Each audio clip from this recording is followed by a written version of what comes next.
सो हाय दोस्तों, आप सब कैसे हो। मैं आशा करता हूँ कि आप सब अच्छे होंगे। तो आज हम लोग देखने वाले हैं one of the most important question exam point of view से and knowledge point of view से। तो आज हम लोग देखने वाले हैं होम्योपैथिक फार्मेसी का DHP फार्मास्यूटिकल जूरिस्प्रूडेंस का schedule controlling of manufacturing distribution of drug cosmetic act.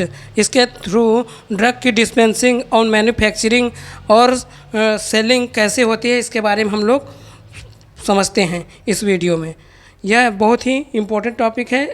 इसमें रिकॉर्ड्स वगैरह रखे जाते हैं, जो भी ड्रग्स का हम लोग डिस्ट्रीब्यूशन करते हैं, इसमें रूल और रेगुलेशन के बारे में हम लोग पढ़ते हैं। तो सबसे पहला शेड्यूल देखते हैं। आपका है शेड्यूल 1 में forms formats of letters and licensing of. इसमें जो ड्रग्स होती हैं लाइसेंस के अंतर्गत आनी चाहिए। जितनी भी ड्रग्स हैं सभी को अंडर लाइसेंस मैन्युफैक्चरिंग होनी चाहिए। और आपका आता है शेड्यूल बी। शेड्यूल बी के अंतर्गत आपका आता है content for structure of analysis of drug. जो भी ड्रग्स है उसे प्रॉपर एनालिसिस के तरीके से उसे एनालाइज किया जाए और ह्यूमन के ऊपर उसे प्रूव किया जाए, शेड्यूल बी के अंतर्गत आता है। और आपके आता है schedule C. Schedule C list of biological product, intravenous product, example like vaccine and intravenous, insulin, antigen, adrenaline.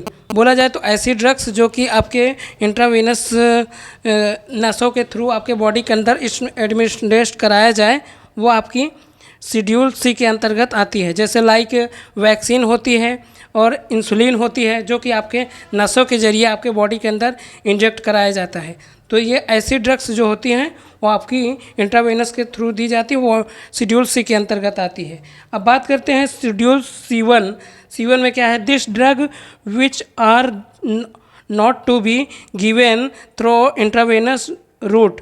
बोला जाए तो ऐसी ड्रग्स जो कि इंट्रावेनस रूट से नहीं दी जा सकती, ओरल रूट से दी जा सकती है, वो आपकी क्या कहते हैं शेड्यूल C1 के अंतर्गत आती हैं। जैसे बोला जाए कार्डियक और ग्लाइकोसाइड्स एंड डिजिटैलिस। यह जो ड्रग्स हैं आपकी इंट्रावेनस वेंस के थ्रू नहीं दी जा सकती। अब बोला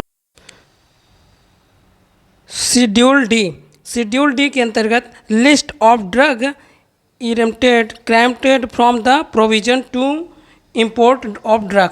ऐसी ड्रग्स जो कि विदेशों से अलग दूसरे देशों से हमारे देश में एक्सपोर्ट इंपोर्ट की जाती है, वो शेड्यूल डी के अंतर्गत आती हैं। और आगे बात किया जाए तो आपका आता है शेड्यूल ई। शेड्यूल ई के अंतर्गत आपका various poisons of these regulation. Various these of poison related जो भी पॉइजन एंड वेनम से संबंधित जो भी मैन्युफैक्चरिंग एंड डिस्ट्रीब्यूशन होती है, वो आपकी शेड्यूल ई के अंतर्गत आती है। तो और इसके आगे हम लोग नेक्स्ट स्लाइड में देखते हैं। आप लोगों को अच्छे से समझ में आया होगा। तो आगे हम लोग अब देखने वाले हैं शेड्यूल एफ।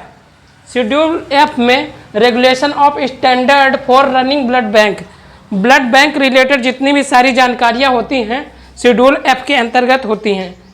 और आगे हम देखते हैं शेड्यूल F1। शेड्यूल F1 में रेगुलेशन स्टैंडर्ड फॉर वैक्सीन।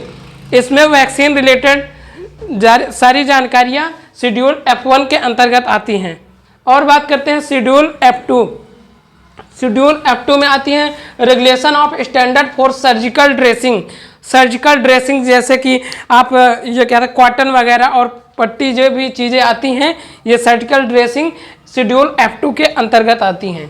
और बात करते हैं schedule F3। Regulation of standard for umbilical tubes.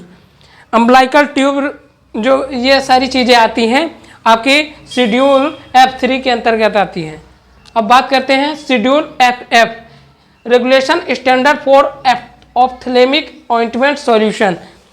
Schedule FF के अंतर्गत ऑइंटमेंट आता है, सॉल्यूशन आता है, जो कि आपके आई से रिलेटेड सारी चीज़ें होती हैं, वो शेड्यूल FF के अंतर्गत आती हैं। अब बात करते हैं schedule G. Schedule G list of substance required to be used under medical supervision labelled according to action. Label के अकॉर्डिंग एक्शन को जो भी सारी चीज़ें प्रोवाइड करते हैं वो आपका शेड्यूल जी के अंतर्गत आता है। अब बात करते हैं schedule H. Schedule H, list of substance that should be sold by retail only prescription RMP। बोला जाए तो ऐसी ड्रग्स जो कि only prescription of schedule H, list of drug substance that should be sold by retail only prescription RMP। यह जो drugs होती हैं ओनली प्रिस्क्रिप्शन के अकॉर्डिंग चलती हैं। बोला जाए तो रजिस्टर्ड मेडिकल प्रैक्टिशनर, यह जो होते हैं इसे प्रिस्क्राइब करते हैं रजिस्टर्ड मेडिकल प्रैक्टिशनर। इसे आपको मेडिकल स्टोर पर केवल प्रिस्क्रिप्शन के अकॉर्डिंग मिलता है, ऐसे आप इसे लेने जाएंगे तो नहीं मिल सकती। हम लोगों ने देखा था। अब आगे देखते हैं शेड्यूल जे। शेड्यूल जे के अंतर्गत disease when a drug manage purpose prevent और क्योर के अंतर्गत यह शेड्यूल जे आता है। और आप देखते हैं शेड्यूल के, drug impacted from the certain provision selecting of manufacturing drug. इसमें शेड्यूल के अंतर्गत सिलेक्टिंग प्रोविजन और मैन्युफैक्चरिंग ऑफ ड्रग की जाती है शेड्यूल के अंतर्गत। और शेड्यूल एम के अंतर्गत good manufacturing practice, good manufacturing product. बोला जाए तो GMP, good manufacturing product requirement for factory premise. हमें good manufacturing product schedule M के अंतर्गत आता है, जो कि good manufacturing product GMP required for factory premises. एक फैक्ट्री को परमिशन मिलनी चाहिए, शेड्यूल M के अंतर्गत आती है, जो भी हम ड्रग का मैन्युफैक्चरिंग करते हैं। अब शेड्यूल S आ गया, standard for cosmetic in finished from in India standards. Standard for cosmetic, हम ड्रग्स का जो भी डिस्ट्रीब्यूशन वगैरह करते हैं, ये आपका शेड्यूल S के अंतर्गत होता है।